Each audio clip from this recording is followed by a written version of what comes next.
Defect is more than just orbs. If you are struggling on Ascension 10, it's likely that you're ignoring other powerful synergies in its card pool. Today I'm showing you how to capitalize on Defect's early game power and snowball the run from Act 1. In this video, I will be ranking every single card on the Defect, from Darkness Scaling to the brand new Status package, to show you how to consistently win on Ascension 10. This video is going to be broken into 9 parts. General discussion on Defect and its game plan, the Orb Scaling cards, the Frost cards, the Dark cards, the Lightning cards, the Status package, the Zero Cost package, card draw and energy, and essential support cards that don't quite fit into any of the above categories. Now let's jump in. Part 1. Defect's core game plan. Defect has one of the strongest early game power in the entire game. With its starter relic providing passive output and dual cast dealing massive burst damage, Defect is able to fight Act 1 elites very effectively. With great passive output from Orb cards and no shortage of overstated front load options, Defect is able to cruise through Act 1 and Act 2. To take advantage of its early game power, Defect should be fighting as many Act 1 to elites as possible.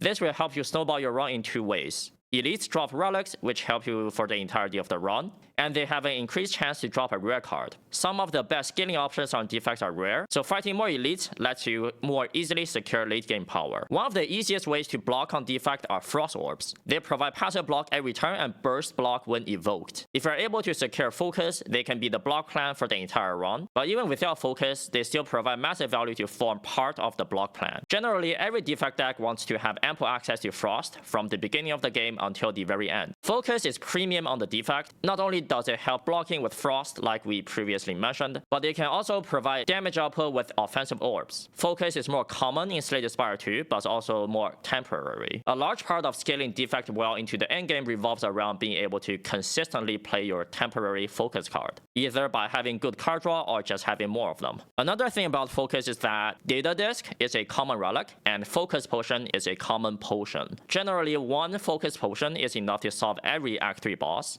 so if you're able to drop or buy a Focus Potion early, it's often worth it to hold it until the very end. Data Disc being at common means you can actually see it pretty often, making farming early elites even more important. Another endgame problem Defect can face is damage output. With premium scaling cards, that's usually not a problem, but without them, it's a puzzle you have to solve. Dark Orb is usually the best way to solve this issue, but sometimes you also have to supplement them with physical damage. Defect does have access to strength and vulnerability, so keep an eye open for them if you are lacking damage. Finally, a big new addition to the Defect in Slay the Spire 2 is the Status package. Status cards are generally overstatic cards with the downside of putting trash into your deck. However, with the correct synergies, you can turn that downside into an upside. You don't need to force status synergies every run, since the cards themselves are generally good on their own, but if the correct combos appear, they can provide a lot of value. In the following sections, I will break down Defect's entire card pool to help you select the correct cards for any given run. Part 2. Orb Scaling cards. Scaling orbs is one of the easiest way to secure the endgame on the Defect. There are a lot of cards that care about having a lot of orbs or makes the orbs better. Let's rank all of them and see which ones are worth picking. First of all, we got Barrage, 1 energy attack. Deal 5 damage for each channeled orb, upgrading to deal 7 damage. This upgrade is pretty good. So as a very baseline, you have 1 orb to start with, though it's 1 energy deal 5. Obviously, that's terrible. So very early Act 1, Barrage is a little suspicious to pick. However, as soon as you are able to get a decent amount of orbs into your deck, that's very quickly just become 1 energy 15 or 1 energy 21 upgraded. And if you're able to get more orb slots with Capacitor, or able to get more strength with like potions or enchantments or bulk up, Barrage can hit pretty big numbers. So for a damage card, Barrage does retain some relevance throughout the entire run. It can bridge that gap for the endgame if you don't have enough damage for the boss. However, since it's only a damage card, it doesn't have any other utility. If you don't need damage, then it's not good. Just a pretty okay damage card, Barrage can be in B tier. Next up, Bias Cognition. Gain 5 focus. At the start of your turn, lose 1 focus. So it's an ancient card, it comes upgraded. We will have to compare it to the other ancient bonuses. So Bias Cognition is from Dusty Tome. Upon pickup, obtain an ancient card. That's from Darv. Darv bonuses are very good. So the premium ones are Astrolabe, Pandora's Box, Runic Pyramid. Snake Eye on Defect is pretty good because you got Meteor Strike. Bias Cognition is kind of middle of the pack. It's probably better than Calling Bell, Black Star, Ectoplasm, Empty Cage, Philostone, Sozu. Maybe equivalent to Velvet Choker, depending on your deck. My opinion of bias cognition has definitely been going up after playing with it more. It turns out 5 focus is just a lot of focus. You can kind of just slam it in every single fight until the Act 3 boss. Even against the Act 3 boss, you can play it the second time you draw it and it's gonna close out the fight. And for hallway fights and elite fights, as soon as you drop bias cognition, if your deck is able to make orbs, the fight should be over. So it is a very powerful effect. For the Act 3 boss, it's a little bit too suspicious with the loose focus downside. So you probably cannot really play it for the first couple deck cycles. But since it's so good in the shorter fights, it's still a really, really good card. Considering it's an ancient bonus and it's kind of a middle of the pack for the Darth Ancient, I'll be putting this in B tier. But don't be afraid to pick up bias cognition. The effect on the card itself is really good. Next card, Capacitor, 1 energy power, gain 2 orb slots, upgrading to gain 3 orb slots. So Defect in this game cares a lot about having more orb slots. We just mentioned that Barrage is very good with Capacitor. There are also cards that want you to have different types of orbs, and with more orb slots, it's easier to keep the different types of orbs around, because usually you want to have like 3 or 4 frost orbs for the block, so you can have the rest of the orb slot to fill with other types of orbs. In the end game, Capacitor is one of the easiest way to scale Defect. However, there is a pretty big downside with Capacitor in the early game, that being you are not able to evoke your orbs. That is specifically very problematic with Dark Orbs. Early on in the run, you might be dependent on evoking your Dark Orb to be actually killing the enemy, and Capacitor can stop you from doing that. And the other thing is, if you're not able to fill the orb slots, Capacitor doesn't do anything. It's a 1 energy curse. So early on, kind of suspicious. For the end game, Capacitor is one of the easiest way to scale the Defect. Very good scaling card. So I'll be putting Capacitor in A tier. Just keep in mind that you don't necessarily want to pick Capacitor too early. That might actually just kill your run. Next up, Chaos, 1 energy skill, channel a random orb, upgrading to 2 random orbs. Unupgraded, this card's terrible. Zap is in your starter deck, 1 energy channel a lightning orb. Chaos is not much better than Zap, and you don't really want to be picking a starter card. Upgraded, it's okay. The effect is still kind of unreliable, and you are spending your energy on it. Unless you're desperate for any sort of orb fill, like you have Capacitor for some reason and no way to make orbs, you could consider picking Chaos and upgrading it, but that just doesn't really happen. Defect has so many other different ways to make orbs that's much better than Chaos, and Defect is also very upgrade hungry, so picking and upgrading Chaos is not generally a good idea. Unfortunately, the value of Chaos is just a little too low. It's going to be going to D tier. Coolant, 1 energy power at the start of your turn, gain 2 block for each unique orb you have, upgrading to 3 block. So if you have like Zap and Frost, you can already make 4 block per turn. If you have 3 different kinds, which is not hard to do, you can just have Dark, Lightning, Frost. It makes 6 block per turn, and upgrading to 9 block per turn. The downside for Coolant is that the turn you play it, it doesn't actually do anything.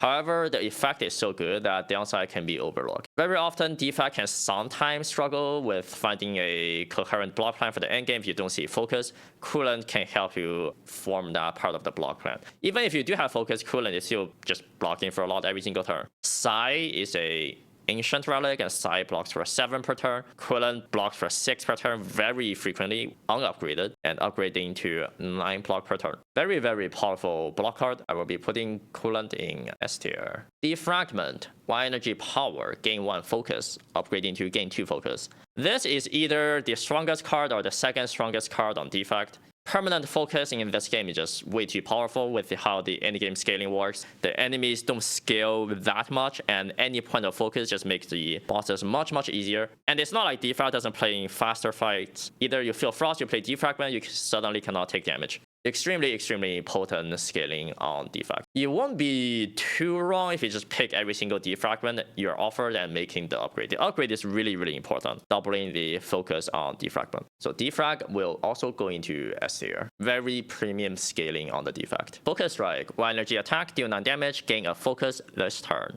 Upgrading to 11 and 2 focus. So the upgrade, the thing that matters on the upgrade is gaining 2 focus. Early game, this is actually one of the better ways to gain temporary focus. It's a focus gain stapled to a damage card. And 1 energy 9 is not the worst, and the focus already plays with your starter lightning orb. Upgrade is really good, doubling the focus gain. So if you're able to upgrade Focus Strike, you wouldn't be too wrong to have every copy of upgraded Focus Strike. Unupgraded, the impact ended up being a little bit too low for the late game, so I don't really want a bunch of Focus Strike unupgraded in my deck. But if you're able to spare an upgrade, the upgrade is really good. It also says strike, so sometimes it can work with strike dummy, but that doesn't really matter. Focus strike is probably the worst way to gain temporary focus on the defect, but it is still focus. And focus allows you to block and do damage. It's like dexterity and strength all in one, so it's still a very good effect. I'll be putting focus strike in E tier. If you're able to upgrade it, it's really good, but Defect is kind of short on upgrade, so if you're not able to upgrade, Focus Strike is not that high impact. Hotfix, 0 energy skill, gain to focus this turn, exhaust. The upgrade upgrades to no exhaust. So this gains the same amount of focus as Focus Strike, but it's a 0 cost skill. Early game, this is worse than Focus Strike because it doesn't do the damage, and sometimes the focus gain doesn't do that much. Like you have like 1 lightning orb, this deals 2 damage, big deal. So early on, it's worse than Focus Strike.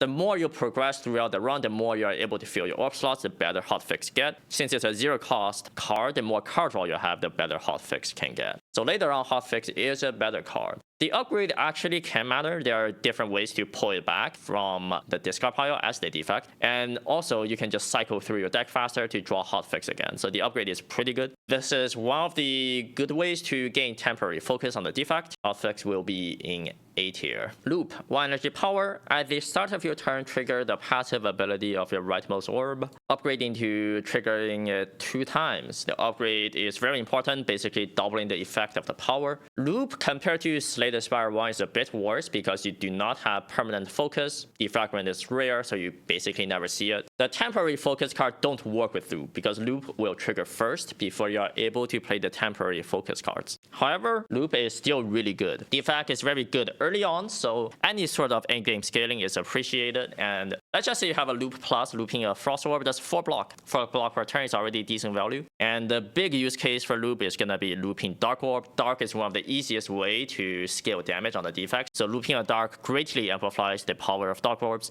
making it even good early on in elite fights and hallway fights. So the value of Loop end up being very, very good still. I would say early game I would prefer Loop over Capacitor, and I do think Loop is actually a better card than Capacitor most of the time. The effect just plays immediately, you don't have to fill more orbs.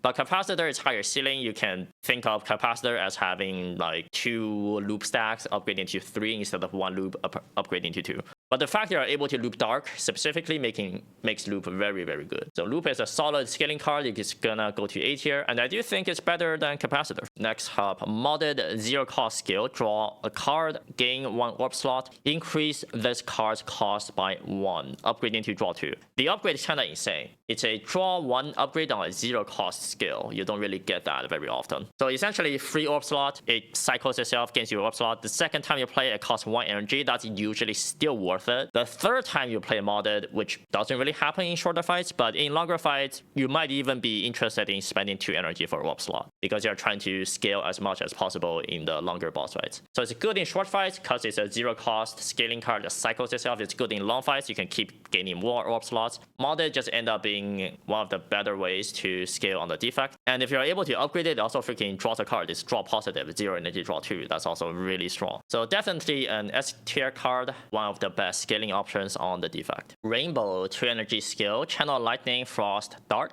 exhaust. Upgrading to not exhaust. The upgrade probably never matters. Rainbow is just a pretty brute force orb fill card. You just spend 2 energy to get a bunch of orbs. If your deck is short in orbs, then Rainbow can do the job. It also makes a Dark Orb, so if you're desperate for damage, you have no other Dark Orbs, Rainbow makes a Dark Orb. Other than that, it doesn't really do that much. 2 energy for 3 orbs is not super great since one of the orbs is going to be a Lightning Orb, and Lightning Orbs tend to be not very good. So for a rare card, Rainbow is a little bit underpowered. If you do find yourself in a situation where you are overloaded with orb slots and no way to fill orbs, then Rainbow can be considered. If you do not have Dark Orb and you are in desperate need of damage, you can also consider Rainbow. Other than these situations, Rainbow is not super great. I'll be placing Rainbow in C tier. Next up, we got Shatter, 1 energy attack, deal 11 damage to your enemy, so AoE, evoke all your orbs. AoE is really premium in this game, so 1 energy 11 AoE is not the worst thing ever. Evoking all your orbs can often be a positive. Let's say you channel a bunch of Dark Orbs, but you are short on evokes. You can just Shatter, and all the Dark Orbs gets evoked. You end the fight immediately. So Shatter is really, really good against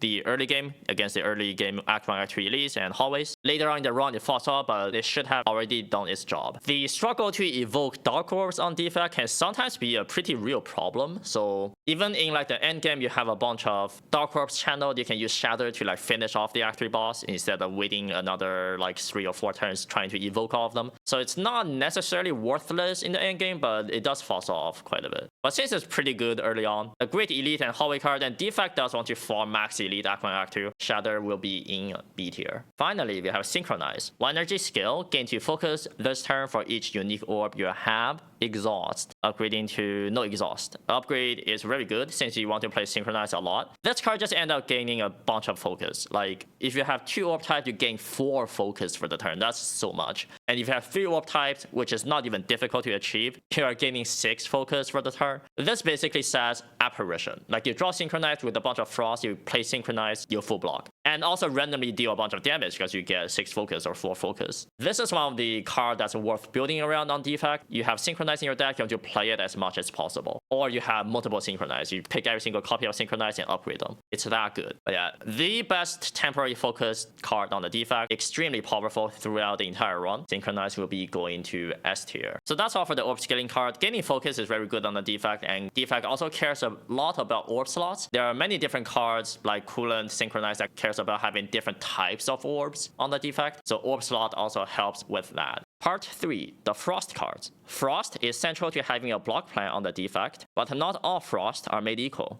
Let's see which Frost cards stand above the rest. Alright, Chill. 0 energy skill, channel a Frost for each enemy, exhaust. Upgrading to not exhaust. The upgrade is actually pretty good. Defect does have ways to pull back cards from the discard pile or pull back 0 cost cards from the discard pile. And it's just a good card, so you do like replaying Chill over and over again. This card's ridiculous. Against a single target enemy, it's a 0 energy make a Frost. That's already okay value. And there are so many different AoE fights in the game. Chill just completely full blocks all of them. If there are 4 enemies, you have 3 orb slots, you even evoke a Frost immediately for that burst block. Some of the Act 1 elites like the Frog Parasite or the 4 Phantasmal Gardeners, Chill really excels in. And the most difficult Act 2 elite, the Triple Centipede, Chill completely also destroy them. Very, very strong Frost feel, and the upgrade is also pretty good but not super critical. I would say if you have no other ways to feel Frost, then you can consider upgrading the Chill, or if you are able to pull back Chill with something like a hologram or all for one. Chill will just end up blocking for way too much. It will go into S tier. Cold Snap. 1 energy attack, deal 6 damage, channel a Frost. Upgrade doesn't really matter. I don't think I ever upgraded Cold Snap by hand. So early game, this is like one of the best ways to make Frost. It's an attack card that's staple to Frost, so that's really good. Later on in the run, there are better ways to make Frost. A Cold Snap is so good in Act 1, they often just end up in your deck. It's probably one of the best cards to see like full 1-4-2. So just because of the early game power of Cold Snap and the fact that it makes a Frost, it doesn't fall off that hard later on, Cold Snap will be placed into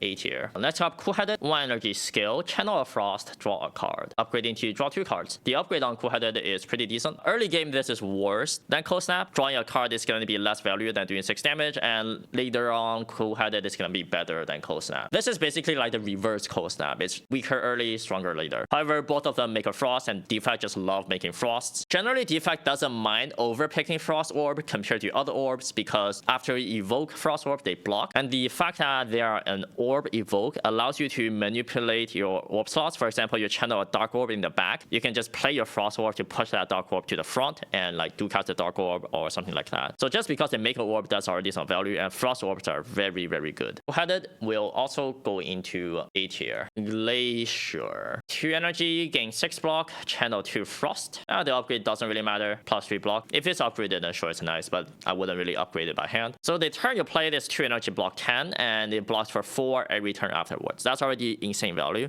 If the 2 Frost Orb channeled are able to evoke anything on the turn, it's even more front load power. Glacier is just the best way to make Frost Orbs on the Defect. You can kind of pick up every single copy of Glacier. Very, very strong from Act 1 until the end of the game. Glacier will be going into S tier. Hailstorm. 1 energy power. At the end of your turn, if you have Frost, deal 6 damage to all enemies, upgrading to 8. So obviously do not pick the card if you don't have a Frost Orb. If you do have Frost Orb, this is a very, very good damage power. You just do 6 AoE every single turn. There are a lot of AoE fights in the game, and Hailstorm can pretty competently deal with all of them. Even against single target, like against like some random boss, 1 energy 6 damage per turn is like decent scaling damage. It's not gonna like kill the boss for you, but certainly it will help. Hailstorm just end up being a very powerful damage power. If you need more damage, and especially AoE damage, it's one of the best cards to do that job. But of course, if you already have sufficient damage, you don't want Hailstorm. Hailstorm will go into A tier. Finally, we got Ice Lance. 3 energy attack,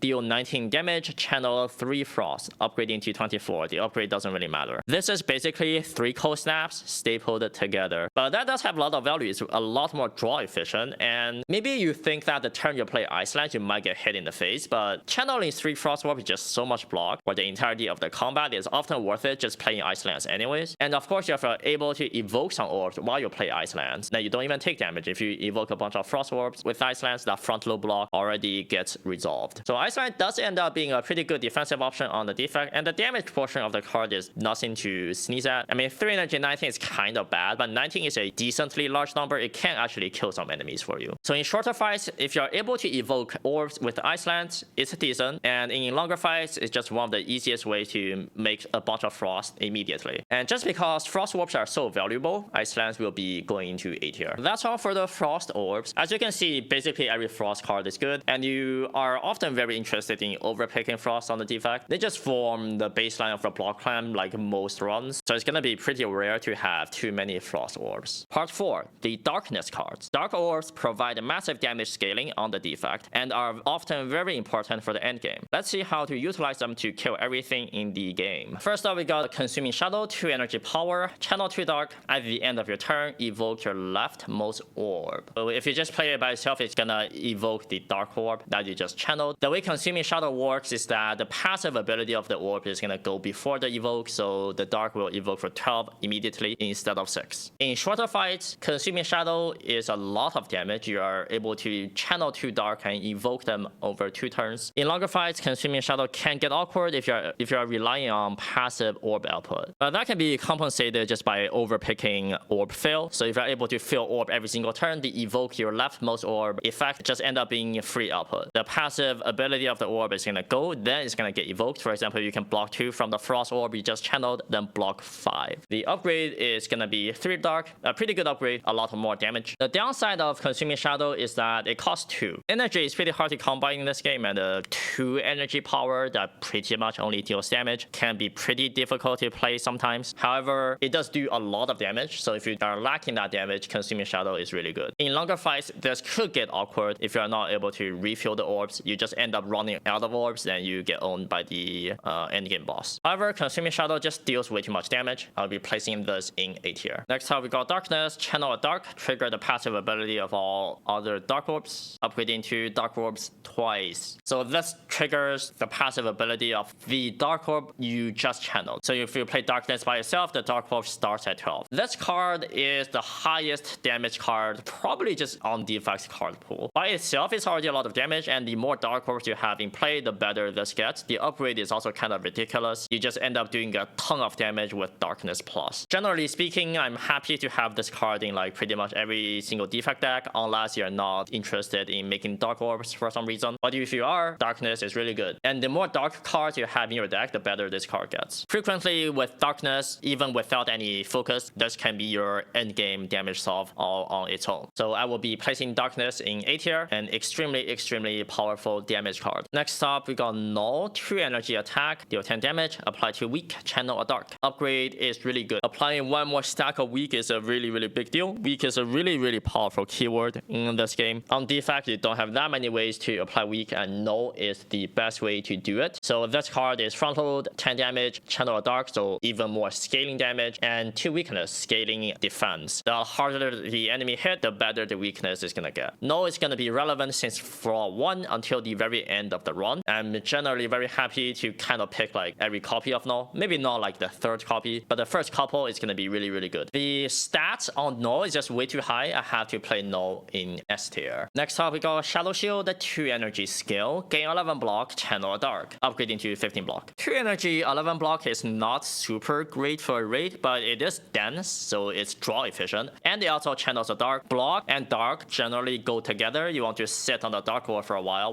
blocking to make them build up. Then you evoke them for a ton of damage to finish the fight. And Shadow Shield is block and dark in 1 card. Pretty decent early game front load block card and have some relevance for the entire game, because block is always good, darkness is probably always good. This card is not super efficient stats-wise, but it's very draw efficient. And the lines of text on Shadow Shield are just all pretty good. I'll be placing Shadow Shield in A tier. It's probably the worst darkness card on the character, but it does channel a dark, and dark can be pretty central to Defect's damage plan. Next up, we got Multicast. This is basically a darkness card. Evoke your rightmost orb X times. And naturally, darkness is the highest impact evoke for something like a multicast. It could also be plasma, but it's so difficult to make a plasma orb in this game that just doesn't really happen. So you can just think of multicast to go with your dark. So sometimes your darkness are not able to grow super large and you still need to do a lot of damage for the boss, then just multicast your dark, then you kill the boss. Multicasting a dark could be your damage plan for like the entire run. And it does do enough damage for even the end game. The upgrade is not bad. X+1, so you can even play this for 0 to evoke some random orb to just get a bit of that front load value for that given turn. But yeah, it's a little unflexible for rare. Pretty much it only works with Dark Orb. So unfortunately, I will be placing multicast in B tier. If you're lacking that damage, the multicast dark can resolve that issue. But if you don't need it, multicast is not the best thing ever. Next up, we got Quadcast. 1 energy skill, evoke your rightmost orb 4 times, upgrading to 0. So this is just like Giga Multicast. Instead of spending 4 energy, you spend 1 energy. So that's very, very good. This is a ancient bonus that transforms Ducast into Quadcast. Let's look at the ancient bonuses. So Quadcast comes from Archaic Tooth. Upon pickup, transform a starter card into an ancient version. Orbs has some very, very good bonuses. Alchemical Coffer, completely busted. Electro Shrimp, a little situational, but could be the best thing ever. Glass Eye is just pretty solid. You get to look at 5 card rewards immediately, including a guaranteed rare. And uncommon on Defect are really good as well. Sea Glass is generally really, really strong. You get to look at 15 cards immediately. So unless it's on the Regent, it's gonna be very good. Regent, because you cannot make star, so other star cards are really, really awkward. So I would say Archaic Tools on Robust end up being like average or slightly above average. If you already have a dark in the deck, that value goes way up because Quadcast on dark is gonna just be finishing fights immediately on the spot. Also, another thing you might want to consider is that if you have already upgraded Ducast in Act 1, the transform will just make Quadcast come upgraded, so that's really, really good. It's a very powerful card. However, since it's an ancient bonus and Orbs is a very strong ancient, I'll be placing Quadcast in B tier. That is all for the dark cards. As you can see, the ability to just make a dark orb is pretty central to Defect's overall damage plan, so all the darkness cards are not too bad. However, you probably want more frost orbs than dark orbs. If you're able to channel a bunch of frost, you can just sit around on like your single dark orb and eventually you evoke that dark for a lot of damage. That's a pretty common play pattern on a Defect, but the individual darkness cards are gonna have much higher impact than an individual frost card. Part 5, the lightning cards. Lightning orbs provide passive damage every turn and are in your starter relic, making them a great option for early game damage. Let's rank all the lightning cards. Ball Lightning, 1 energy attack, deal 7 damage, channel a lightning orb. Upgrading to 10 damage, upgrade doesn't really matter. Very, very powerful frontal damage card in the early game, however, falls off a cliff later on. Lightning orbs are very strong early on, and as the run progresses, they get worse and worse. There are ways to make lightning orbs be relevant throughout the run, but they're generally not super efficient. And the fact that there are only 3 damage per turn and no really good ways to make that number larger just make them quite a bit worse compared to Slay the Spire 1. In Slay the Spire 1, it's actually kind of realistic to just like sit on a couple lightning orbs with a bunch of focus and that's your damage plan, but in this game, that's just not fast enough. But as an early game damage card, Ball Lightning is fine, so it's a good Act 1 card. Outside of that, doesn't really do too much. I will be placing Ball Lightning in B tier. Lightning Rod, 1 energy skill, gain for block. At the start of your next 2 turns, channel a lightning, upgrading to 7 block. I don't really want to upgrade Lightning Rod by hand, but if it comes upgraded, it's nice, right? 7 block for 1, not too bad. This is basically Ball Lightning, but you make more lightning orbs in exchange for a delayed effect. I probably do value the 4 block over the 7 damage most of the time, and you do get an additional lightning orb. So the stats on Lightning Rod just end up being pretty good. In the early half of the run, Lightning Rod is just very, very solid and retains a bit more relevance compared to Ball Lightning because it does make block. There are default, I'll be placing Lightning Rod in A tier. Storm, 1 energy power. Whenever you play a power, channel a lightning, upgrading to channel 2 lightning. This is way too Jordan dependent. You can't just pick Storm by itself if you have no other powers. And if you have a couple other powers, the effect on Storm is still very, very bad. Let's say like channel 2 lightning orb. Wow, 1 energy channel 2 lightning orb. That's just lightning rod, but way worse. So unless you are able to have a bunch of powers and you are able to play them for some reason, Storm doesn't do anything. And if you do have a bunch of powers, you already have a lot of scaling, then Storm still becomes irrelevant because you play all the powers, you already win. Pretty much the only situation where Storm is good is that you have like Game Piece plus Subroutine, then you pick every single power. Then you have a Storm, you play your powers, you make a bunch of lightning orbs, you win the game like that. But relying on a rare relic for a card to be playable doesn't speak super well for the card. 99% of the time, Storm becomes very, very useless. So unfortunately, Storm will be in D tier. Tempest, X cost. Channel X Lightning, upgrading to X plus 1. So Zap is in your starter deck. Tempest is basically Zap. Even the upgrade is kind of similar, 0 cost, make a 1 lightning if you don't spend the X on it. So unfortunately, spending all your energy on Lightning Orb is rarely the best thing to do on any given turn. Tempest just end up being not very good. Of course, if you have Chemex, then that's a different story, but you basically never see Chemex. Defect just has so many other ways to use energy, and X cost Lightning cards just end up being pretty worthless. So unfortunately, Tempest also goes to D tier. Tesla Coil, 0 energy attack, deal 3 damage, trigger all lightning against the enemy, upgrading to 0 energy 6 damage. So with your starter relic, that's already 0 energy 6 because 3 damage from the attack, 3 damage from the lightning trigger. That's okay. If you are able to make a couple more lightning orb, Tesla Coil just end up being a pretty okay damage card. So early game, it's okay. It doesn't have that much potential later on, but hopefully you just have an early game damage card that allows you to farm some elites. So Lightning Coil is fine. Tesla Coil will go into B tier, just like an okay early game damage card. If you don't need it, you don't need it. Thunder, 1 energy power. Whenever you evoke lightning, deal 6 damage to each enemy hit, upgrading to deal 8. This basically says your lightning orbs evoke for 6 more. So if you do cast a lightning orb, it's gonna do 12 damage more because 1 for each evoke.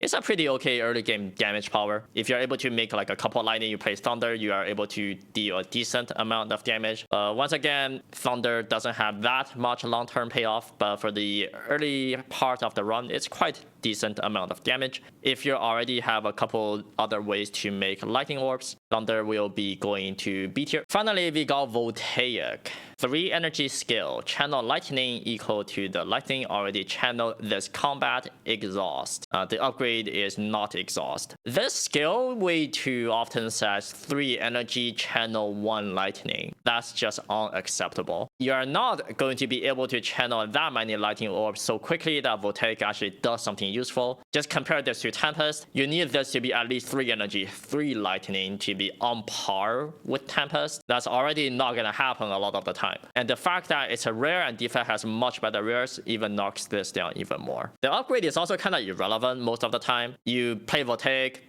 who knows when's the next time you're gonna try it. The fact that it costs 3 energy, you can't even like hologram Voltaic on the same turn because that costs 4 energy. You're not able to get 4 energy very consistently. In super long fights, if you have literally no other way to do damage, Voltaic could be your boss off, but that's really stretching it. And the combo of channeling a billion lightning orbs, playing Voltaic multiple times, that just doesn't happen. The fact that it costs 3 just makes it so difficult to play to begin with. So unfortunately, Voltaic will go into D tier. That is all for the lightning orbs. Lightning orbs are pretty good to bridge you into the late game. They are comparatively really solid early on because the passive damage per turn is gonna be very good when the enemy doesn't have that much HP yet. But as the run progresses, the value of lightning orbs goes down by a lot compared to something like a Frost or Dark. Part 6, the status package. Status is one of the core synergistic packages on the Defect. However, most status cards are also overstated overstated and can stand on their own. Let's rank all the status cards and see which combos are worth going for. First status card on the list, Boost Away 0 cost skill, gain 6 block, add a Dazed into your discard pile. So 0 cost, block 6, already insane value. Upgrading to block 9. It's a good upgrade, but I don't necessarily want to upgrade this by hand. Adding a Dazed into your discard pile just doesn't really matter too much, even without any status synergy. You're not gonna draw into the Dazed that often in shorter fights, and even if you do draw back into the Dazed, it doesn't matter too much. It's only one Dazed. So Boost Away by itself, already a very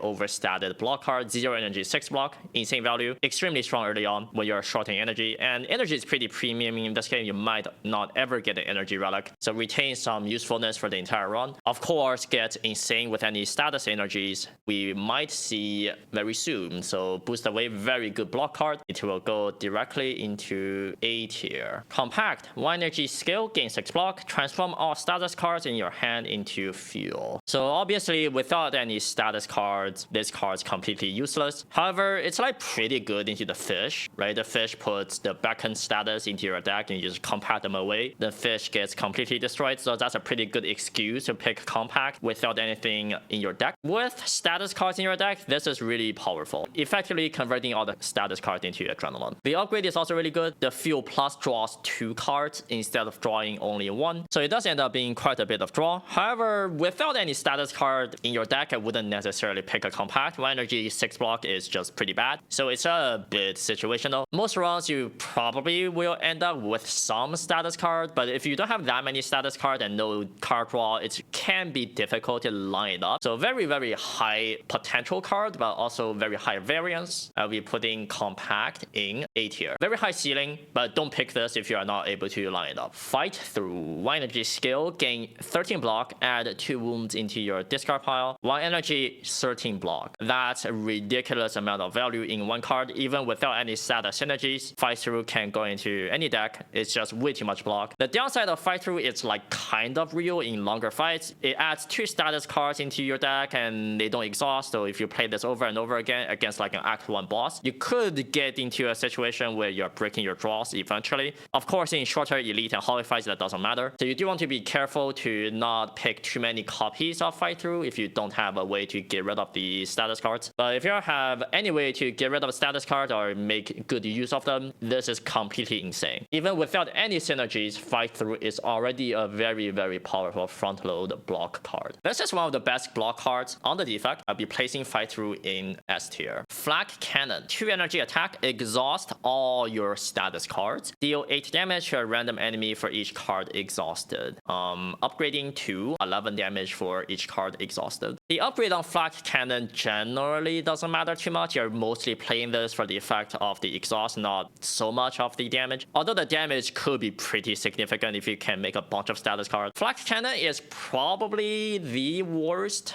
status payoffs out of all of them, but sometimes you just need a status payoff to go with all your status cards. The Flak Cannon can do the job. It's actually really good against the Insatiable in Act 2. You know, the one that puts frantic escapes into your deck and you Flak Cannon them away and all of them are gone. You might think that might be kind of scary because you're no longer able to run away. However, if you play Flak Cannon like in your second deck cycle, you have done some damage to the Sandworm. Then you just use Flak Cannon, then suddenly you do a bunch of burst damage. You get rid of the status cards, your draws are no longer bricks. You can generally close out the fight before the Sandworm eats you. So it's actually good into the Insatiable boss in Act 2. Obviously, against any other bosses that put status cards into your deck, this is insane. Any other elites that put status into your deck. There's like the slime in Act 3 that puts like 10 slimes into your deck. Flak Cannon is like hilarious in that fight. But yeah, it's a status payoff. It's probably the slowest, the worst one, but it's still pretty good value. A little bit draw order dependent because like if you draw this early on, it literally does nothing. I'll be placing Flak Cannon in B tier for those reasons. Gunk Up, 1 energy attack, deal 4 damage 3 times, add a slimed into your discard pile. Unfortunately, unlike Like the other status card, Gunk Up is not super overstated. It's only 1 energy 12, and 1 energy 12 is just not good enough. Defect has access to way better damage cards than Gunk Up. If you're in Act 1, you're desperate for some front load damage, you can consider the Gunk Up. However, other than that, there's not too much use for Gunk Up. There are just way better ways to make statuses, way better ways to do damage. It is a multi-hit attack, so if you exactly have like the miniature cannon, this is pretty good. Or if you have some strength scaling, this could be good, but overall, not super impressive. Gunk Up will be going into C tier. Iteration, 1 energy power. The first time you draw a status each turn, draw 2 cards, upgrading to draw 3. So this helps you line up your compact combo with your status cards. This allows you to spam your fight through with impunity because you just draw through your status cards anyways. Very huge amount of draw power if you're able to make some statuses. Of course, if you don't make statuses, don't pick this. But if you do make a decent amount of status card, this is pretty good. Also just very good into Insatiable. Like you have literally no status cards in your deck, but you see Insatiable, the Sandworm on your screen, you can already consider picking up Iteration. So really good draw power if you're able to make statuses. I'll be placing Iteration in B tier. Overclock, 0 energy skill, draw 2 cards, add a burn into your discard pile, upgrading to draw 3. This card is insane. Without any status synergies, this card is already insane. 0 cost draw, you draw into your powers, you play your powers, you're able to set up. Who cares about the burn in your discard pile? In shorter fights, the burn never gets redrawn because you just play overclock, you play all your stuff, you win the fight. And if you're able to make use of status card, you can just pick every single overclock. It's like the best card ever if you do have any status synergies. Extremely powerful card even without any synergies, gets even better with synergies. Overclock will go into S tier. Rocket Punch, 2 energy attack, deal 13 damage, draw a card. Whenever you create a status, reduce this card's cost to 0 until played, upgrading to draw 2. So if this card is in your draw pile and you make a status card, it's gonna decost to 0. It doesn't have to be in your hand. If you're able to make statuses, Rocket Punch is like the best thing ever. 0 cost, cycle, and upgrading to draw 2, so it's like Pommel Strike, but it costs 0. If you're not able to consistently generate statuses, then Rocket Punch is pretty mediocre. A funny thing with Rocket Punch is if you have the Big Hug relic, like the remove 4, but every time you shuffle your draw pile, you shuffle in a status into your deck. That actually works with Rocket Punch, so you don't even necessarily have to make statuses yourself, but it doesn't work with like enemies placing statuses into your deck. So if you have consistent status generation, Rocket Punch is really good. If not, Rocket Punch is not that good, very simple. Also, the fact that it decosts to 0 could have some relevance later on, as we will discuss the 0 cost package. I will be placing Rocket Punch in B tier. Just a very solid card if you're able to make statuses. If you're not able to make statuses, don't pick it. Smokestack, 1 energy power. Whenever you create a status, deal 5 damage to all enemies, upgrading to 7. Very, very potent power. You play Smokestack, you play all your random status card, you suddenly just deal a bunch of damage for no reason, like you were blocking, but fight through just deals 10 AoE for some reason. The upgrade is also pretty good, pretty big damage number increase. So again, it's a little conditional. You have to have status cards in your deck, but this is one of the best payoffs for these status cards. I'm gonna put Smokestack in A tier. So very good damage payoff if you're able to make statuses. If you're not able to make it, it's not really worth speculating on. If you're already able to do damage, it's also not good. Because it's just a damage power, you don't need to overpick damage, but very, very solid. AoE is also premium in this game. This is a very good AoE damage solution. Trash to Treasure, 1 energy power. Whenever you create a status, channel a random orb, upgrading to innate. The upgrade is really good. So one of the issues with status card in particular is that sometimes it's a little difficult to line them up. You have to draw your flak cannon after you have made all your status cards. You have to draw your smokestack before you play your status cards. You have to draw your status cards in the same hand as compact. Trash to Treasure does not have that problem. You upgrade it to innate, then you just add every single status card you can get your hands on. They all make a random orb. Fight through makes 2 random orbs. That's ridiculous, right? Extremely, extremely potent upgrade. It also bridges the whole status package with the orb package. If you're able to have any focus, Trash to Treasure is also really good. For me, Trash to Treasure is one of the strongest status payoffs. It's also one of the most consistent status payoffs. I will be placing Trash to Treasure in A tier. It's like top of the A tier for me. The tiers are not ordered, but I just want to point out that Trash to Treasure is going to be much better than something like a Smokestack, just because it's so consistent with the upgrade. Finally, we got Turbo. A 0 energy skill, gain 2 energy, add a Void into your discard pile. Void is like really bad if you draw lot, but Turbo is one of the few ways Defect can gain energy, and it's a common card, so you do see it pretty often. Without any status synergies, Turbo is already decent. Energy is pretty premium in this game, and you're very unlikely to see a energy boss relic. With status or with card draw, Turbo gets even better. I wouldn't necessarily pick Turbo early on in the run without any draw or status synergies over something that's good early game, but over skip, you can even consider the first copy of Turbo. And of course, with the synergies or with any card draw, this gets completely insane. So therefore, I'll be placing Turbo in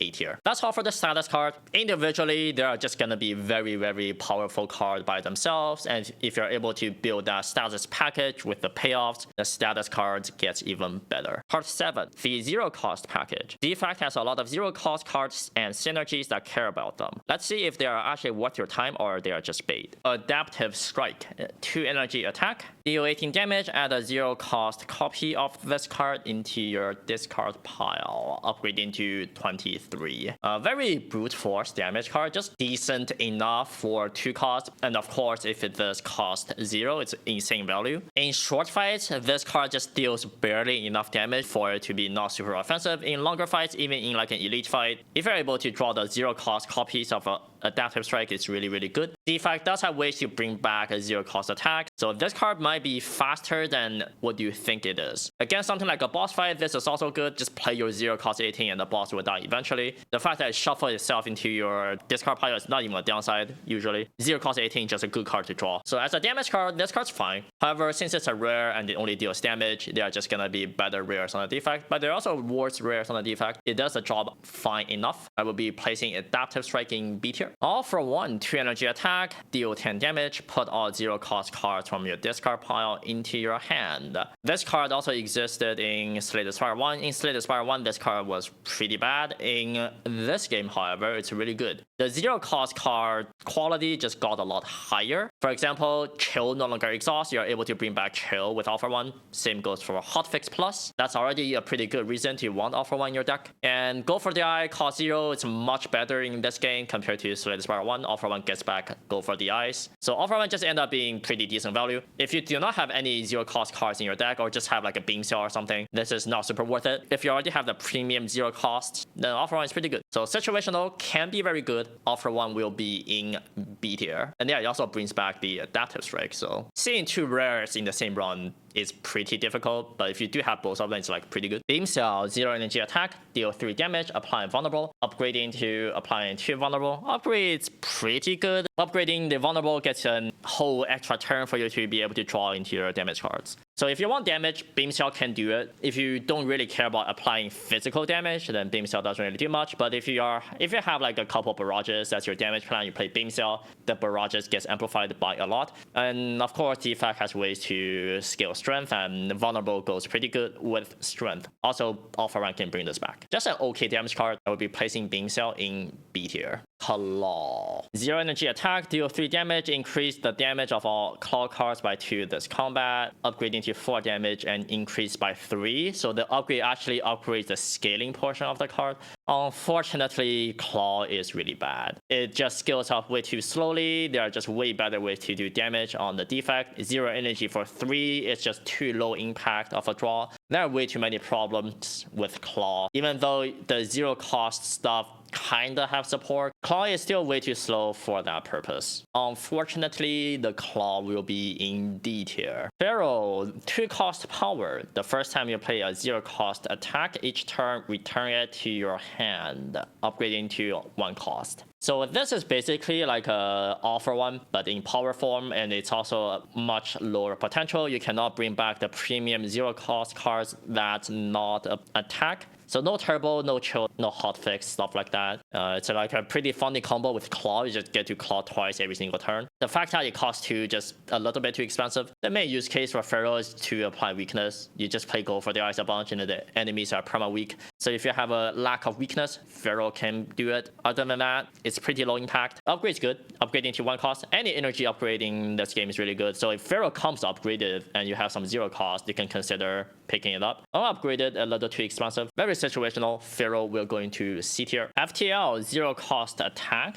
Deal 5 damage. If you have played fewer than 3 cards this turn, draw a card. Upgrading to 6 damage and 4 cards. I don't think I've ever seen anyone upgrading FTL, but as a baseline, it's like fine. Most of the time, the downside of FTL doesn't trigger, so you're able to get a cantrip out of it, and that's just good enough for the early game. Later on in the run, this doesn't really have any relevance, but for the first half of the run, it's just on free damage, and that's fine. FTL will go into B tier. I wouldn't really go out of my way to like buy an FTL, but if you see it early enough against a skip, it's just gonna be pretty positive. Go for the eyes. 0 cost attack, deal 3 damage. If the enemy intends to attack, apply a weak, upgrading to 2 weak. The damage portion of this upgrade doesn't matter. Weakness is really good in this game, and go for the eyes is the other way that Defect can apply weakness besides null. You just need this card pretty much in every single deck. Even if you have like a null, you cannot keep the enemies permanently weak. And here's a go for the eyes to keep them hopefully permanently weak. Very, very strong defensive options on the Defect. Pretty much every enemy attack you every single turn, so the condition on go for is very easy to meet. Go for will be going into A tier. You kind of do want go for in every single deck, and you also want to make the upgrade as soon as possible. Momentum Strike. 1 energy attack, deal 10 damage, reduce the card's cost to 0. Upgrade into 13. Fine early game damage card.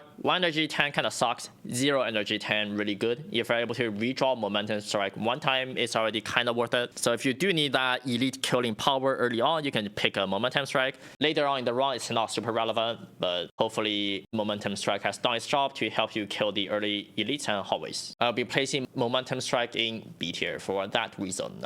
Finally, we got Scrape. 1 energy attack, deal 7 damage, draw 4. Discard all cards drawn this way that do not cost 0. So the downside of Scrape is kind of real. If you discard some important power with Scrape, then you're not able to deploy them in this deck cycle. That gets pretty bad. In shorter fights, that doesn't matter. Scrape existed in Slay the Spire 1, but it's much better in this game because the whole status package is just so good. And you can scrape into all your status card, discard all your status card, and hopefully draw your better cards. And the 0 cost cards on Defect are not bad. For example, scraping to go for the eyes, that's already a pretty good turn. So if you do have a bunch of 0 costs or statuses, Scrape is pretty good. I wouldn't really necessarily pick a Scrape early on in the run without those already present in your deck. The Scrape you're going to B tier, a little bit conditional, but the card draw portion on this card can actually play a decent amount. That's all for the 0 cost cards. The fact that energy is so premium in this game just make the 0 cost cards have some pretty good inherent value, but you do need to make sure that you don't want to overpick them. Otherwise, you're gonna draw a handful of 0 cost cards, and that's a very low impact turn. Part 8, card draw and energy. Card draw and energy are important on every character, but with temporary focus cards and status cards demanding consistency, they are even more important on the Defect. First, energy card, double energy. 1 energy skill, double your energy,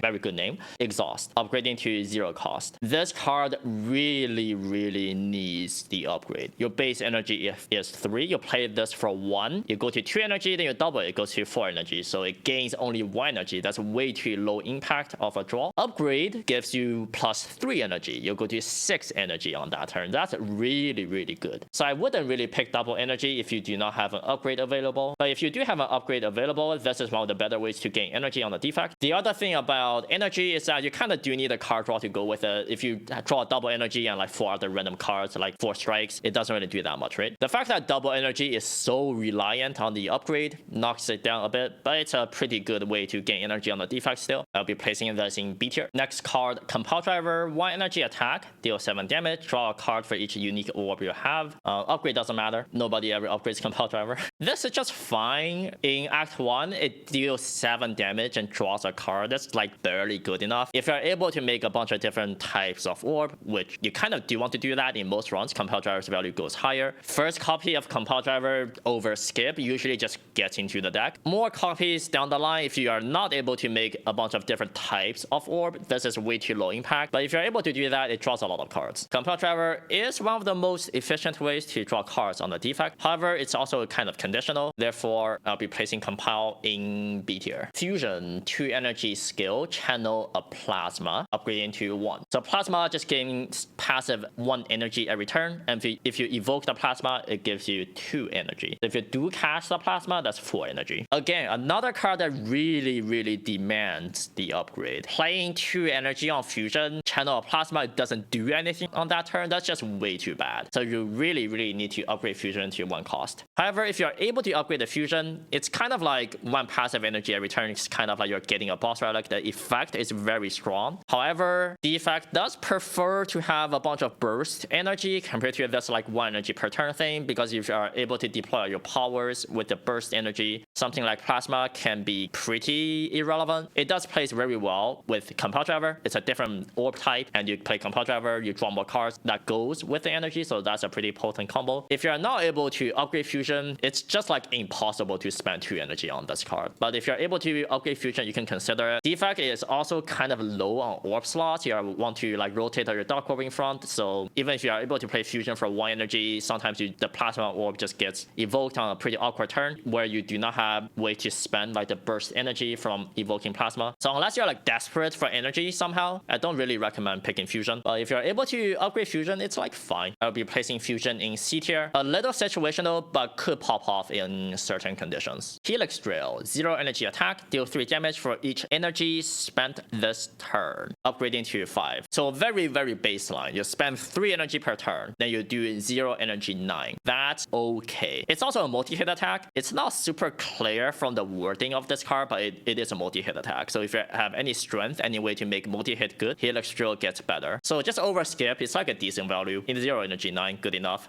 0 energy 15, very good. However, it is a rare. It's gonna be competing against other rares. So if you have better rares to pick, Helix Drill is not gonna be the best thing ever. If you're able to spend a bunch of energy on 1 turn, this has some potential, but lining it up is not the easiest thing ever. It's also a 0 cost card, so you can bring it back with like an offer or stuff like that. Just a okay damage card most of the time, and we put in Helix Drill in B tier. Hologram, 1 energy skill, gain 3 block. Put a card from your discard pile into your hand, exhaust, upgrading to not exhaust. The upgrade is a bit of a bait. It doesn't like increase the value of the card. I mean, it gains +2 block, wow. But yeah, it doesn't really increase the output of the card. Very often, you don't really care about playing Hologram multiple times each combat. The first time you play it is gonna be good enough. So I wouldn't really go out of my way to upgrade the Hologram unless you really need that effect. And by the time you really need that effect, you probably are in the later half of the run. By itself, it's a valuable effect to have on the Defect. Defect has a lot of things that it cares about lining up, and Hologram helps you line up those combos. For example, it can help you line up like your compact with your status cards. So the first copy of Hologram over skip, I am pretty much always pretty happy to have. Any further copies, you do require some consideration. I will be placing Hologram in A tier because the effect is good, but just don't overpick Hologram without anything else to do with it. Also, don't pick Hologram early on in the run when you want to pick like an actual good value card. Machine Learning, 1 energy power. At the start of your turn, draw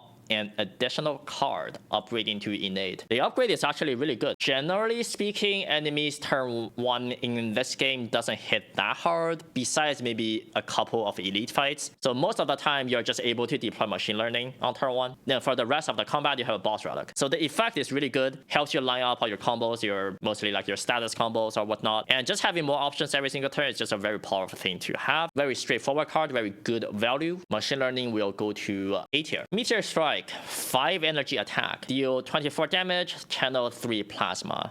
The upgrade to 30 doesn't really matter. If you are able to consistently play Meteor Strike, this is one of the best things you can do on Defect. However, that's very difficult to pull off in this game. You don't have Snackle Eye, so I mean you do have Snackle Eye. It's really rare to see it though. So Snackle Meteor doesn't really happen. You don't have Runic Pyramid, so you cannot consistently line up your Meteor Strike with energy gain. That being said, if you can construct a deck that plays Meteor Strike, you probably will win the run. So Meteor Strike has an extremely powerful upside, but it's way too often a curse. I'm gonna place this in B tier because the upside is so high, but end of Act 1, if you're not able to play Meteor Strike, do not pick Meteor Strike. You can also pick Meteor Strike with like the potion, right? The potion to make a card free. That can just be like your Act 3 endgame solve if you're desperate. Reboot, 0 energy skill, shuffle all your cards into your draw pile, draw 4 cards, exhaust, upgrading to 6. Upgrade makes a massive difference, +2 draw on a 0 energy skill. Unupgraded, Reboot is not that good. The problem with Reboot is that it doesn't draw deeper into your deck. So very often you want card draw to draw into your powers, deploy your powers, then you can sit on your powers and the fight is pretty much won.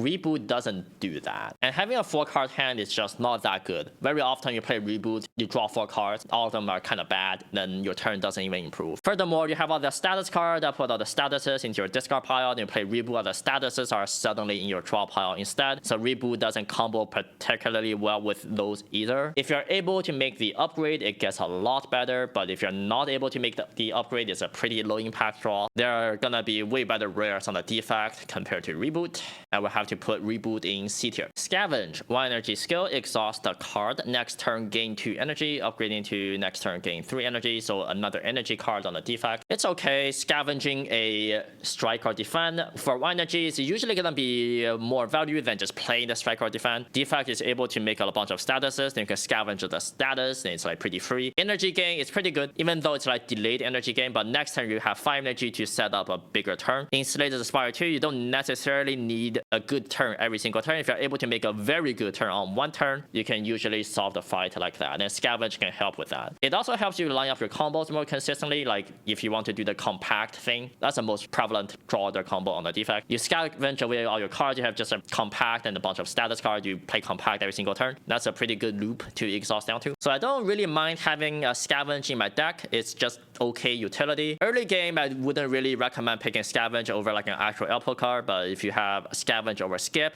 and you're not too weak in the immediate short term, you can consider it. Therefore, I'll be putting Scavenge in B tier. Next up, Skim, 1 energy skill, draw 3 cards, upgrading to draw 4 cards. Very awkward to play. I really do not want to be spending 1 energy on draw 3, and it doesn't do anything else. Early game, you can't even utilize the draw, you have no energy to play the cards. And even later on in the run, if you're not making a lot of energy, Skim just end up being pretty awkward. Defect has just way better way to draw cards compared to Skim. Let's just compare Skim to Compel Driver. Compel Driver often can draw 2 or 3 cards, but it also deals 7 damage. Skim doesn't do that. And compared to the premium card draw powers that you only need to spend 1 energy ever, then just in play, then it's gonna draw you cards passively. Skim is just way too expensive. So unfortunately, Skim does not end up being very good in this game. You just don't have the ability to make a lot of energy. If you do have that ability to make a lot of energy, Skim gets way better, but on average, Skim is not that good. I'll be placing it in C tier. Next up, we got Subroutine, 1 energy power. Whenever you play a power, gain energy, upgrading to 0 cost. Now you might compare this to Storm, because Storm also says when you play a power channel lightning orb, but the effect on Subroutine is so much better than Storm. Gaining 2 energy is just gonna be way better than making 2 lightning orbs. Also, the fact that Subroutine upgrade to 0 cost just makes it way easier to play. Very often, you're gonna end up with a bunch of powers in your deck, and Subroutine just makes so much energy in every Defect deck. Of course, don't pick it if you don't have powers in your deck, but if you have like 2 or 3 powers already in the deck, Subroutine is pretty much a no-brainer inclusion. One of the best ways to generate energy on the Defect, I'm gonna be placing Subroutine in A tier, because if you don't have powers, it does nothing, right? So it's kind of situational, but the situation is pretty common, and the effect is really good. Super critical, 0 energy skill, gain 4 energy exhaust, upgrading to gain 6. So this is one way to play Meteor Strike if you're able to line it up. It just gains a lot of energy from 1 turn, and as I have mentioned, if you're able to make a very good turn happen, that can usually solve the fight on its own. So super critical over Skip, usually pretty good. If you have a lot of expensive cards or card draw, also pretty good. Even if you're not able to utilize the entirety of 4 energy or 6 energy, if you just utilize like +2/+3, that's already good enough. Very easy card to understand. If you have card draw, pick it. If you have expensive cards, pick it. If you are seeing like super critical over Skip, you can consider it. Otherwise, you might want to consider a higher impact rare, but the effect is really good. I'm gonna be placing super critical in A tier. Finally, we have Synthesis. 2 energy attack, deal 12 damage. The next power you play cost 0. Upgrade is really good. 12 to 18 is a pretty massive jump. 2 energy 18 is actually like a pretty respectable damage card. 2 energy 12 kind of sucks. If you have like a couple powers in the deck, then this card is decent early on in the run, because it kind of just says like maybe 1 energy 12, 1 energy 18. If it gets you 1 energy 18, then it's really, really good. 1 energy 12, not the worst thing ever. And generally, you will have powers in your deck. Later on in the run, if you have like an Echo Form, you are able to cheat out the Echo Form, then this card is not too bad. But the damage portion of Synthesis just gets lower and lower as the run goes on, and you have better ways to make energy than spending 2 energy to play an attack. So it does fall off quite a bit. But early on in the run, if you're able to make it the upgrade, it's just pretty solid. I'll be placing this in B tier. Part 9, the essential support cards. These are the cards that don't quite fit into any of the above sections, but perform a critical role on the Defect. Now, first up, let's look at all the Glass Orb cards on the Defect. Defect has gained this new orb type called Glass. They are orbs that deals AoE damage every turn, but the number of them decrease every turn. Spinner, 1 energy power. At the start of your turn, channel a glass. Upgrading to channel a glass immediately. You do kind of want to upgrade Spinner if you're picking it. You're picking this for a very specific purpose. Usually, that purpose is killing the triple worm in Act 2. So that upgrade is pretty important for that. If you have no problem with AoE, Spinner does not end up being very good. But as an AoE 1 card solve, it does the job. So Spinner will be going to B tier. Refract, 3 energy attack, deal 9 damage twice, channel 2 glass, upgrading to 12. The upgrade is like kinda significant. It's +6. So if you're able to upgrade it, it's nice, but there are more important upgrades on Defect. So again, kind of similar to Spinner, a 1 card brute force AoE solve. If you do not need that, don't pick it. If you're desperate for AoE, consider the Refract. There are just gonna be a better ways to do AoE damage compared to Refract. Costing 3 is a pretty big downside. It's a little expensive to play. But if you do need that AoE damage, this card does the job. Very similar to Spinner. Refract will go into B tier as well. Next up, we got Glasswork, the final Glass card. 1 energy skill, gain 5 block, channel a glass. Upgrading to 8 block. I don't really care about this upgrade. If it comes upgraded, it's good, of course, but don't do it by hand. That's the final Glass Orb card Defect has access to. This one is good because it blocks and deals AoE damage at the same time. It doesn't completely solve your AoE problem, unlike Refract or Spinner, but it does supplement that, and you can maybe have some like other AoE card or single damage card to finish the job. The fact that it makes block keeps some relevance for the entire run. The fact it costs 1 is also pretty cheap to play. Having different orb types is also good on the Defect. We have seen other cards that cares about different orb types, so this just makes a Glass Orb to help with that. In my opinion, this is like the better Glass Orb cards out of other Glass cards. I will be placing this in also B tier, but better than the other Glass Orbs. Boot Sequence, 0 energy skill, innate, gain 10 block, exhaust, upgrading to 13 block. While 0 energy 10 block is completely crazy, and Boot Sequence is exactly that, we have also seen a lot of innate upgrades that Defect really wants to do on powers, and Boot Sequence help you play those innate powers while not taking a bunch of damage to your face on turn 1. This also helps you a lot against hallways and elites early on in the run. They all hit you on turn 1, then Boot Sequence, boom, 0 energy 10 block. That saves so much HP. Allows you to be very, very aggressive in the early portion of the run. Then you can just snowball your run from there. Very strong card. I'm generally pretty happy to have a copy of Boot Sequence, but not really 2 copies, then you have like no cards on your turn 1 draw. So Boot Sequence will go into A tier. Bulk Up, 2 energy power, lose orb slot, gain 2 strength, gain 2 dexterity, upgrading to 3/3. That's a lot of scaling packed into 1 power. Even though you do lose an orb slot, it's not the worst thing ever. You do have other ways to gain orb slots on the Defect, and 2/2 or 3/3 strength dexterity is just a lot. Defect actually do care about gaining strength. It has a lot of multi-hit attacks, also dexterity, because you can't really completely rely on frost orbs to block, so having that defensive scaling in terms of dexterity helps with the block plan overall. It's a pretty high priority upgrade. +1 strength, +1 dex is just a very good upgrade. The fact that it costs 2 is a little expensive, but the effect on the card is so good you can overlook that. If you have sufficient scaling already, then bulk up is not that good, but generally speaking, it's going to be decent value for the entire run. I will be placing bulk up in A tier. Buffer, 2 energy power, prevent the next time you will lose HP, upgrading to next 2 times. Again, very important upgrade. Unupgraded buffer kind of sucks. Upgraded buffer is going to be very good. good. All the Act 3 bosses have like a big hit, right? Like the Gremlin Knob, for example, it has a very big hit on turn 3. Buffer completely shuts down Gremlin Knob. Well, test subject, but like the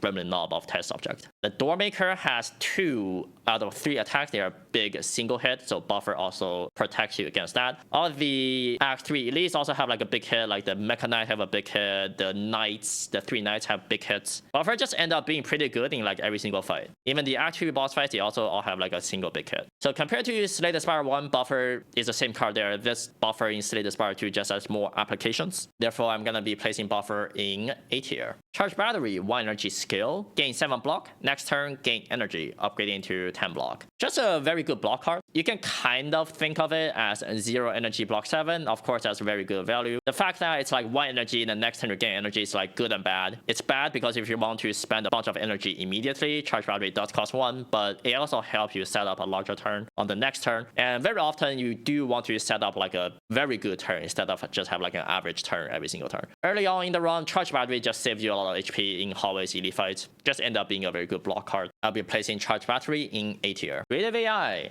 3 cost power. At the start of your turn, add a random power into your hand, upgrading to 2 cost. Unfortunately, this card is way too slow. A lot of powers on Defect, it's like kind of irrelevant for half of the deck. All the status stuff do nothing if you don't have status cards in your deck. All the lightning powers also don't do that much, just in general. But if you're not able to make a lot of lightning orbs, they do even less. So you're really looking for just defrag and defrag echo form. That's like what they're looking for. Maybe loop capacitor. The hits on creative AI are just so much worse compared to the Slay the Spire 1 counterpart. And in Slay the Spire 1, creative AI wasn't even particularly good. Creative AI is even worse in Slay the Spire 2.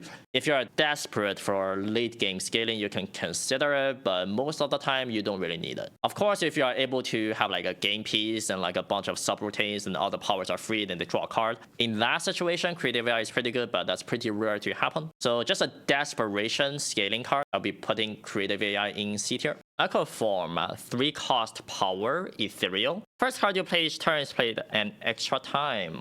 Upgrading to not ethereal. Upgrade really does not matter for most of the cases. Well, this is the other best scaling card on Defect. The other one being defrag. The effect on Echo Form is just so good. You're able to play your best card twice every single turn. That could be double playing your other scaling powers, could be double playing your damage card when you need to do damage, can be double playing your block cards when you want to block.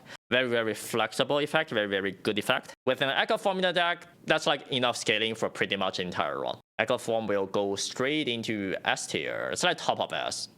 Alongside the defragment. Extremely powerful card. Genetic Algorithm, 1 energy skill, gain a block, permanently increase this card's block by 3, upgrading to by 4. This upgrade doesn't really matter. Usually Genetic Algorithm unupgraded already gets big enough for the entirety of the run. End of Act 1, this card might as well say Apparition. End of Act 2, this still usually gets you like 1 energy block, 20-ish. That's also very good. So Genetic Algorithm against nothing just usually gets into the deck. You have to be against something really good to skip Genetic Algorithm. Very powerful block card. The only issue is you have to draw it when the enemy is hitting you, but you kind of have to draw any card in your deck anyways. Only a minor downside. Yeah, you can also be degenerate. Sometimes you're able to remove the exhaust keyword on Genetic Algorithm and just sit there to make this block 999, but please don't do that. But able to replay Genetic Algorithm is just good. Like you can redraw this card and play it again, block a billion. That's not bad. So Genetic Algorithm, one of the best block cards on the Defect. I will be placing this in S tier. Hyper Beam, 2 energy attack, deal 26 damage to all enemies, lose 3 focus, upgrading to 34. It's a very brute force 1 card AoE solve. Very good against early hallways, some early elites. Right? It's not that good against elites that have a lot of HP. You actually need to be able to scale a bit.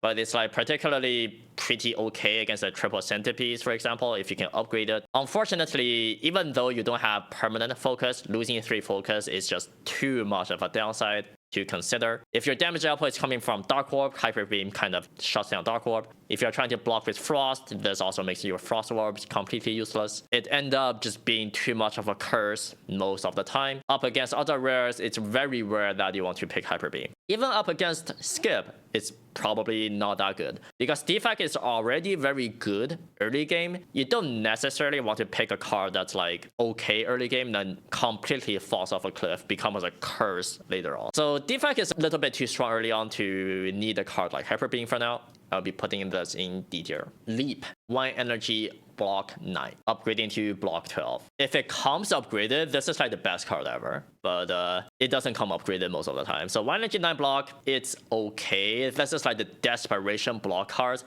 You have literally seen no other block cards, and here's a leap, so you just pick it so you don't bleed out in hallways. Doesn't have much purpose besides that. I'm gonna be placing leap into B tier. It does block, but if you have anything else that's better than leap, just pick the better card. Signal boost, 1 energy skill. The next power you play is played in additional time. Exhaust, upgrading to 0 cost. So this effect actually persists between turns, so a lot better than Amplify from Slay the Spire 1. So by itself, it doesn't do anything. You do need to have other powers in your deck. Even if you do have like a couple other powers in your deck, this is still draw order dependent. You need to draw Signal Boost before the other powers. Furthermore, the turn you play Signal Boost, it doesn't do anything. You also have to wait until you draw the power. So it's a little bit too conditional, but the effect on it, it's pretty good. The upgrade is pretty good. Making this cost 0 make it a lot easier to stomach. So I would be placing Signal Boost in B tier. If you do need that additional scaling for more powers, you can pick the Signal Boost. Otherwise, you don't really want to pick this card. Sunder, 3 energy attack, deal 24 damage. If this kills an enemy, gain 3 energy, upgrading to 32 damage. Kind of a pseudo AoE card.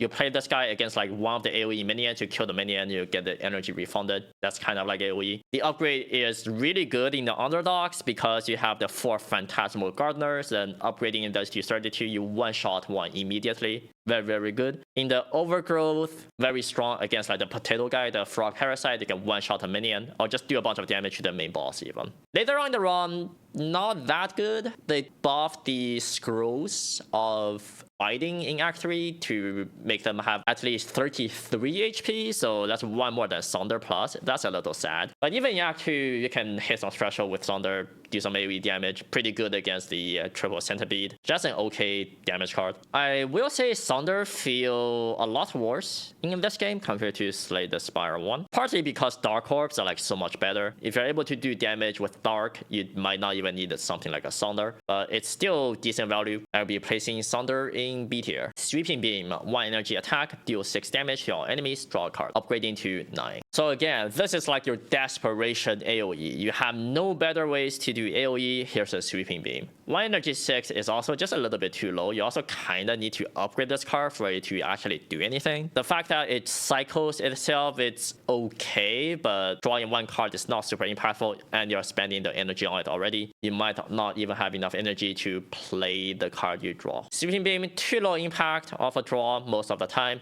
If you're in desperation mode, you're dying to the frog parasite, or you're dying to the phantasmal gardeners, you can consider it. Otherwise, if you don't need AoE, don't pick it. It's gonna be in C tier. Uproar, 2 energy attack. Deal 5 damage twice, play a random attack from your draw pile, upgrading to 7. This is another way to cheat out your Meteor Strike or any expensive attacks. By itself, in the base deck, it's really bad, right? You just play your strike, and that sucks.